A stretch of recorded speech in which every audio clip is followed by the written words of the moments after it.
Hello engineers, आजचा प्रश्न खूप इंटरेस्टिंग आहे. भारताची पॉवर ग्रिड इतकी मोठी असताना ती वीज स्टोअर का करत नाही?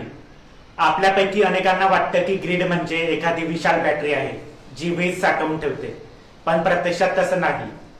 इलेक्ट्रिकल ग्रिड ही इलेक्ट्रिसिटी स्टोअर करण्यासाठी नाही, तर रिअल टाइम मध्ये ट्रान्सफर करण्यासाठी डिझाईन केलेली असते. पॉवर सिस्टम मध्ये एक गोल्डन रूल आहे: generation must always be equal to demand. म्हणजेच ग्राहक ज्या क्षणी जितकी वीज वापरत आहेत त्याच क्षणी तितकीच वीज जनरेट करावी लागते.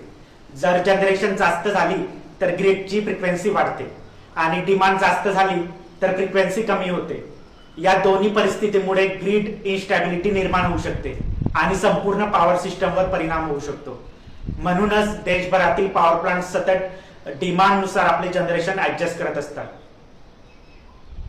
आज battery energy storage system BESS, pump hydro storage आणि ग्रिड स्केल बॅटरीज उपलब्ध आहे. पण भारतासारख्या विशाल देशाची संपूर्ण वीज अनेक तासांसाठी साठवून ठेवण्यासाठी लागणारी स्टोरेज कॅपॅसिटी अजूनही खूप मोठी आणि खर्चिक आहे. म्हणून ग्रिडचा मुख्य उद्देश इलेक्ट्रिसिटी स्टोअर करणे नसून जनरेशन आणि डिमांड यांच्यामध्ये बॅलन्स राखणे हा आहे.